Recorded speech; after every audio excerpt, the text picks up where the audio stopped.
Cricket media சார்பாக வருக வருக என அன்போடு வரவேற்கிறேன். இந்த சேனல் தங்களுக்கு பிடித்திருந்தால் லைக் செய்யவும், ஷேர் செய்யவும், சப்ஸ்கிரைப் செய்து கொள்ளவும், பெல் பட்டனை கிளிக் செய்யவும். கிரிக்கெட் ஆர்வலர்கள் அனைவருக்கும் வணக்கம்.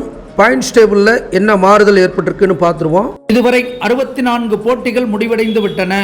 அதன் முடிவில் ஜிடி 18 பாயிண்டில் முதலிடத்தில் இருக்காங்க. இன்னும் ஒரே மேட்ச் தான் இருக்குது அவங்களுக்கு சிஎஸ்கேவோட.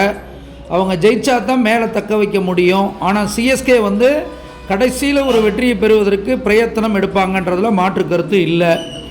அடுத்து 2ஆம் இடத்துலையும் 3ஆம் இடத்துலையும் பஞ்சாப் கிங்ஸ் 17 பாயிண்டில் இருக்காங்க. இவங்களுக்கு இன்னும் 2 மேட்ச் இருக்கிறதுனால இவங்க மேலே போகிறதுக்கு அதிகபட்ச காரணம் இருக்கிறது.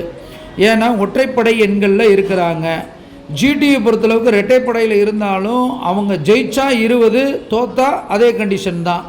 ஆனால் ஆர்சிபி பஞ்சாப் கிங்ஸை 19 போகிறதுனால இவங்க 2 டாப் பொசிஷன் வர்றதுக்கு வாய்ப்பு இருக்குது. கடந்த போட்டியில் நாம் கணித்த விவரங்களில் என்ன ப்ளஸ் என்ன மைனஸ் நடந்திருக்குன்னு பார்ப்போம். கடந்த போட்டியை பொறுத்தளவுக்கு எல்ஐஜி சிறந்த பேட்டர்கள் அடித்து பட்டையை கிளப்ப போகிறாங்க பேட்டர்கள்லாம்னு சொல்லியிருந்தோம்.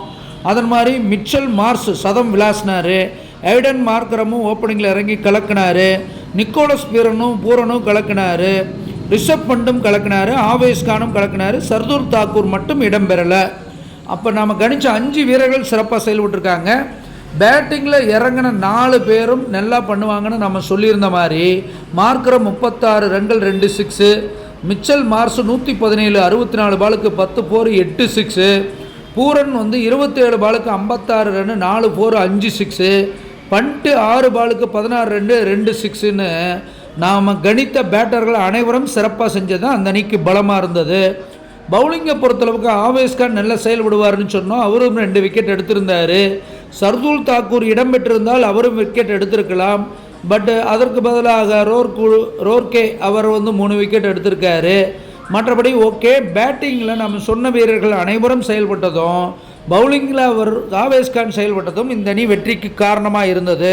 ஜிடியை பொறுத்தளவுக்கு பார்த்தீங்கன்னா நாம் கணிச்ச வீரர்கள் Shubman Gill, Jos Buttler, Sherfane Rutherford, Shahrukh Khan, Sai Kishore, Prasidh Krishna எல்லாரும் சிறப்பாக செயல்பட்டாங்க.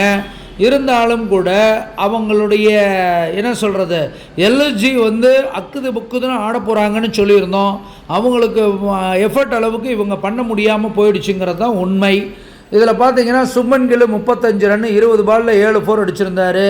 ஜாஸ் பட்லர் 18 பாலில் 3 4 2 6 33 ரன் அடிச்சிருந்தார். சர்ஃபேன் ரூதர்ஃபோர்டு 22 பாலில் 38 ரன் 1 4 3 6 அடிச்சிருந்தார். அடுத்து ஷாருக் கான் பார்த்தீங்கன்னா 29 பாலில் 57 ரன் 5 4 3 6 அடிச்சிருந்தாங்க. அப்போ நம்ம சொன்னக்கூடிய அந்த கணித்த வீரர்கள் அனைவரும் கொஞ்சம் சிறப்பாக செயல்பட்டுருக்காங்கங்கிறதுல பேட்டிங்கில் மாற்று கருத்து இல்லை. ஆனால் பவுலிங்கில் நாம் எதிர்பார்த்த பிரசித் கிருஷ்ணா சொதப்பினது தான் இந்த அணி தோல்விக்கு காரணமாக இருந்தது. 4 ஓவரில் 44 ரன்கள் கொடுத்துருந்தார். கிட்டத்தட்ட 11 ரன் ரேட் அப்படிங்கிறதுனால ரொம்ப அந்த பாதிப்பை தரக்கூடிய ஒரு சூழல் அந்த அணிக்கு ஏற்பட்டிருக்கிறது. ஸோ அவங்களும் சும்மா சொல்லக்கூடாது. 200 ரன்களை அசால்ட்டாக விரட்டி பிடிச்சி வந்திருக்காங்க. 235 ரன்கள்ங்கிறது கொஞ்சம் அதிகப்படியான ரன்கள். ரஷித் கான் ஒரே ஓவரில் அதிக ரன்கள் போனதும் இந்த அணிக்கு தோல்வியாக வந்தது.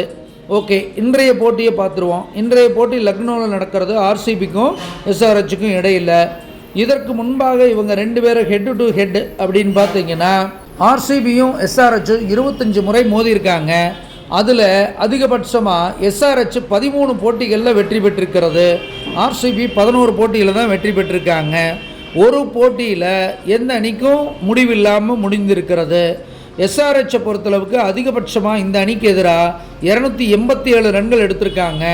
ஆர்சிபி இந்த அணிக்கு எதிராக 262 ரன்கள் எடுத்து தான் அதிகபட்ச ஸ்கோராக கருதப்படுகிறது. எஸ்ஆர்ஹெச்சை பொறுத்தளவுக்கு 125 ரன்களுக்குள்ளே சுருள்றாங்க. ஆர்சிபி 68 ரன்களுக்குள்ளே சுருள்றாங்க. இதில் லீடு இருக்கிறது எஸ்ஆர்ஹெச் அணி அப்படின்னு சொல்லலாம். அடுத்து ஜாமக்கோல் பிரசன்ன ஜாதகத்தை பொறுத்தளவுக்கு பார்த்தீங்கன்னா ஜாமக்கோல் அதிபதி ஆர்சிபியோடது மால். அவர் 4ஆம் இடத்துல சுகஸ்தானத்தில் உட்கார்ந்துருக்கிறது அந்த அணிக்கு கூடுதல் பலம். அதே போல் எஸ்ஆர்ஹெச்சுடைய தலைமையில பாக்கியாதிபதி நட்பு பலத்தில் இருக்கிறது எஸ்ஆர்ஹெச்சுக்கு கூடுதல் பலம். அப்போ இன்றைக்கி எஸ்ஆர்ஹெச் வீறு கொண்டு பேட்டை விசிற போகிறாங்க. அதில் ஒன்றும் மாற்று கருத்து இல்லை. ஏன்னா அவங்களுக்கு வாழ்வா சாவா போட்டி ஒன்றும் கிடையாது. அதனால் என்ன நடக்குதுன்னு பார்ப்போம்னு விளாசுவாங்க.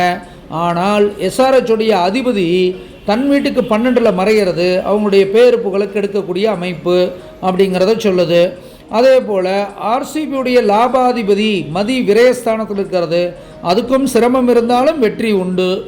அடுத்து நஷ்ட ஜாதகம் அப்படின்னு பார்க்கும் பொழுது நஷ்ட ஜாதகத்தில் ஆர்சிபியுடைய அதிபதி புதன் பாக்கியஸ்தானத்தில் உட்கார்ந்துருக்கிறது சிறப்பு. ஆனால் விரையாதிபதியோடு சேர்ந்துருக்கிறது தோக்கிற மாதிரி போய் ஜெயிக்கிறதுக்கான அமைப்பு ஆர்சிபிக்கு இருக்குது. எஸ்ஆர்ஹெச்சோட அதிபதியே நீச்சமாகிறது, எஸ்ஆர்ஹெச்சுக்கு சிறப்பு இல்லை. அவங்களுக்கு பாக்கியஸ்தானத்தில் செவ்வாய் நீச்சமாகிறதுனால பாக்கியம் அதிர்ஷ்டம் தடைப்படக்கூடிய ஒரு அமைப்புங்கிறத அது காமிக்கிறது. ஸோ அப்போ லாபஸ்தானத்தை பொறுத்தளவுக்கு ஆர்சிபியுடைய லாபாதிபதி சந்திரன் உச்ச சுக்கிரனோடு இருக்கிறது அந்த அணிக்கு பலம். அடுத்து டுடே லக்கி யாருக்கெல்லாம் இன்றைக்கி சிறப்பான வெற்றி இருக்குது அப்படின்னு பார்த்தீங்கன்னா 65வது போட்டி முடிவில் நாம் ஏற்கனவே கணிச்சு வச்சுருந்த அடிப்படையில் ஆர்சிபிக்கு வெற்றி சாதகமாக இருக்கிறது அதிர்ஷ்ட வாய்ப்பு. ஸோ இந்த செக்மெண்ட் வின்னர் ஆர்சிபி. மொத்தத்தில் அவர் ப்ரிடிக்ஷன்ஸை பொறுத்தளவுக்கு ஹெட் டு ஹெட்டில் எஸ்ஆர்ஹெச் ஜெயிக்கிறாங்க. பிரசன்ன ஜாதகத்தில் ஆர்சிபி, டுடே லக்கியில் ஆர்சிபி, நஷ்ட ஜாதகம் ஈக்குவலாக இருக்கிறது. ஸோ இதில் மொத்தத்துக்கு பார்க்கும்போது இந்த ஆர்சிபிக்கு கொஞ்சம் சிறப்பு. எஸ்ஆர்ஹெச் அவங்க தன்னுடைய வேலையை செஞ்சாலும் கூட ஆர்சிபி நல்ல வெற்றி வாய்ப்பை பெறுவதற்கு அதிக வாய்ப்புகள் சிறப்பாக இருக்கிறது அப்படிங்கிறத நல்ல தெளிவாக காண்பிக்க முடிகிறது. அதனால் பாயிண்ட்டு மேலே போகிறதுக்கும் வாய்ப்புகள் இந்த போட்டி முடிவில் ஆர்சிபிக்கு இருக்குது. சிறந்த வீரர்கள் யாரெல்லாம் செயல்பட போகிறாங்க அப்படின்னு பார்த்தீங்கன்னா ஆர்சிபியை பொறுத்தளவுக்கு விராட் கோலி, ஜேக்கப் பெத்தல், அடுத்து ரஜத் பட்டிதார், குர்னால் பாண்டியா, புவனேஸ்வர் குமார், எஸ் தயால் இவங்கெல்லாம் சிறப்பாக செயல்படுறதுக்கு வாய்ப்புகள் நிறைய இருக்குது.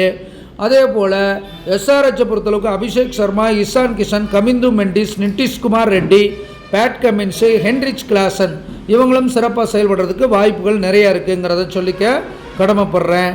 ஜாதகம் பார்க்க, படிக்க, எழுத அடியனை வாட்ஸ்அப்பில் தொடர்பு கொள்ள வேண்டுமாறு கேட்டுக்கொண்டு விடைபெறுகிறேன். நன்றி, வணக்கம்.